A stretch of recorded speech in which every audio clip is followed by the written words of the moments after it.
one man, Bob Geldof, knew that celebrities had the power to change the world, and that he was the only man brave enough to ask them to do it.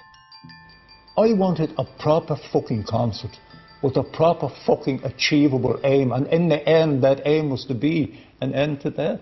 Considered a cyclone. Ending death was a big challenge because at the time death was everywhere in all forms, unnatural and natural. We have no cyclones to report here in West London, London W12. Dan, thankfully there are no cyclones on the way.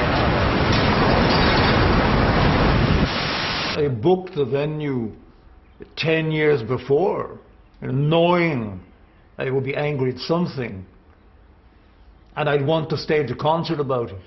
I didn't know who would be performing or what it would be for, but I knew that at some point I would want to do an unplanned and impromptu performance of I Don't Like Mondays.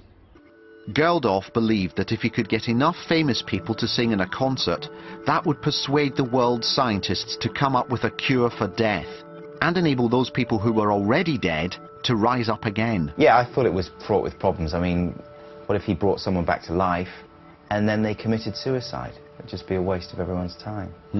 Suddenly, London gets the Olympics. They want the venue. I didn't see how singing I Don't Like Mondays was going to help resurrect a corpse. But Geldof seemed to think it was a vital part of the process. I went up to Sebco and I said, what's more fucking important, an end to death or the triple jump?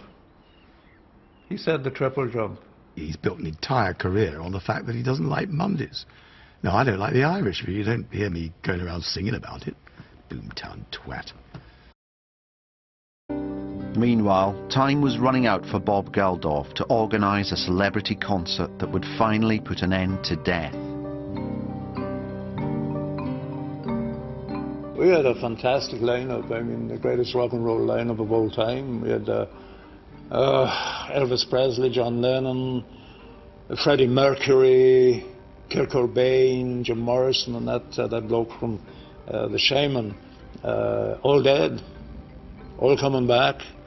Over 1.5 million people assembled in Hyde Park. I was backstage mainly getting lashed with Shane MacGowan, who was technically dead at that stage. In fact, he was the example that Geldof used to use when scientists said it couldn't be done.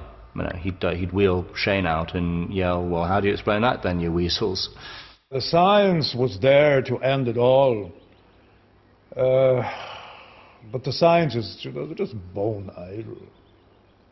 They'd say, Bob, we can't resurrect the dead because once the tissue and nerves have decayed, they can't be regenerated. And I said to them, bollocks to that. I'll come back in an hour and I want that man brought back to life. So I came back in an hour and we still had the same bloody row. You know, it's like banging your head against a brick wall.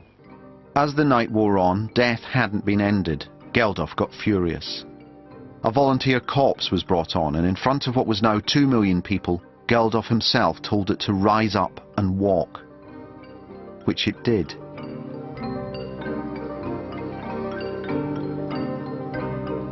At no point did I think I was watching anything other than a dead man being made to dance by roadies.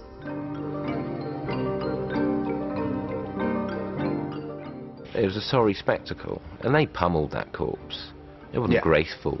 No. It was just manhandling a dead man. I just wanted him to get off by that stage because, you know, it's all very well trying to end death, but I was just sitting there going, when are the Stereophonics coming on?